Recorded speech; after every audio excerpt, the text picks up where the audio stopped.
امیر علیہ سنت کی بارگاہ میں ایک سوال ہے، حضور یہ ارشاد فرمائیں کہ اذان کا جواب مکمل اذان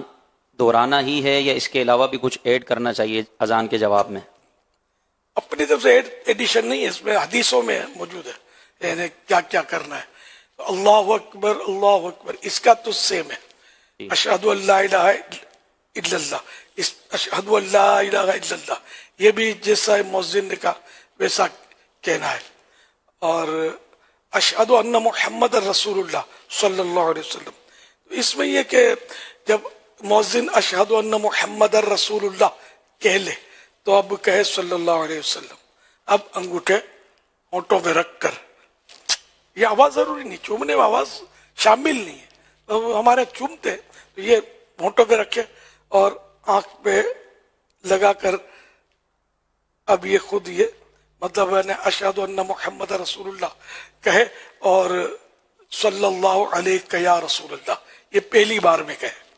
اور دوسری بار اسی طرح کرتے ہوئے جب آنکھوں پر رکھے گا تو اس میں کہیں گے قرۃ عینی بکا یا رسول اللہ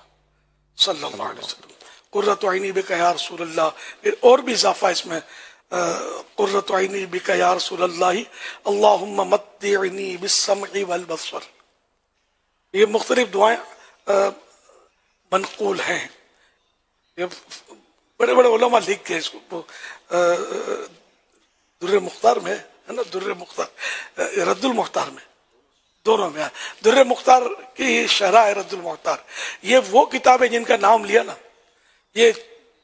جتنے بھی متحنفیوں کے دارالفتہ ہوتے ہیں نا، چاہے کسی بھی زبان کے ہو، اس کتاب کے بغیر آگے نہیں بڑھ سکتے۔ یہ وہ کتاب ہیں جن میں یہ لکھا ہوا، اب خالی مطلب نہیں کہ یوں اور یوں چونکہ چنانچہ کرنا بیکار، اپنی آخرت میں داؤ پہ لگانا ہے، لکھا ہوا ہے کہ یا رسول اللہ کہو، کہتے رہیں گے انشاءاللہ۔ صلو علی الحبیب صلی اللہ علی محمد۔ حضور یہ بھی ہاں وہ رہ گیا حی علی الصلاۃ، تو یہی الفاظ جب مؤذن کہہ لے تو حی علی الصلاۃ کے بعد کہیں گے لا حول ولا قوت الا باللہ۔ ایک حدیث میں یہ بھی ہے ما شاء اللہ کان وما لم یشاء لم یکن، تو بہار شریف میں لکھا ہے کہ دونوں کہہ لیں تو دونوں حدیثوں پر عمل ہو جائے۔ تو یہ دونوں میں حی علی الصلاۃ حی علی الفلاح، یہ دونوں چار ہوئے نا، یہ چاروں میں یہ کہنا ہے، اور پھر یہ کہ اللہ اکبر لا الہ الا اللہ، یہ جو مؤذن نے کہا تو یہ ہم ایز اٹ از کہیں گے۔ اور قد قامت الصلاۃ جو اس میں ہوتا ہے اقامت میں، اس میں کہیں گے صدقت و بررت وبالحق نطقت، اور یہ چلو پہلے وہ نکل گیا میرا کہ جو اقامت مؤذن کہتا ہے نماز کے لیے، تو اس میں یہ کہنا ہے قد قامت الصلاۃ پر یہ دونوں بار جو میں نے عرض کیا۔ اور الصلاۃ خیر من النوم، اچھا اس میں وہ فجر کی اذان میں جب الصلاۃ خیر من النوم مؤذن کہتے ہیں تو اس وقت ہم بھی کہیں گے الصلاۃ خیر من النوم صدقت و بررت وبالحق نطقت۔ اچھا اب وہ اقامت، تو قد قامت الصلاۃ، قد قامت الصلاۃ اقامها اللہ و ادامها، یہ دونوں بار یہ کہیں گے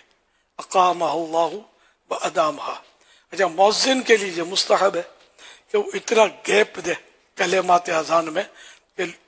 سننے والا جواب دینے والا جواب دے سکے، لیکن اب سارے معاملات فاسٹ ہیں،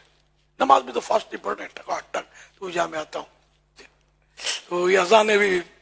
دی جا رہی ہوتی ہے، جواب دے نہیں پاتے صحیح پروپر طریقے پر، بہت مشکل ہو گیا۔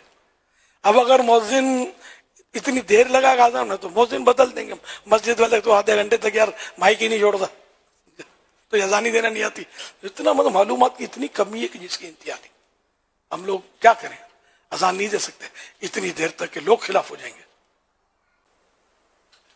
صلو علی الحبیب صلی اللہ علی محمد۔